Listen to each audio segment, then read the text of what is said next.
bending race and what the difference is. So you see they're spaced very far apart, like this. So when it's like that, you're able to make like a snake position so you can make curves.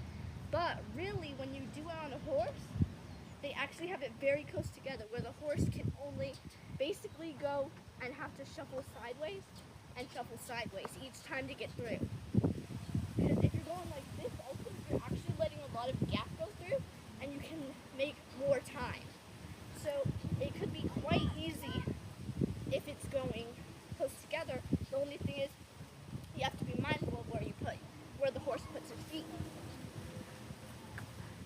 All right. So that's the bending horse.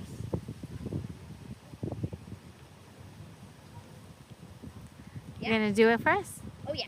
They are going to be a bit farther apart on that side, okay? Mom, say go. Go.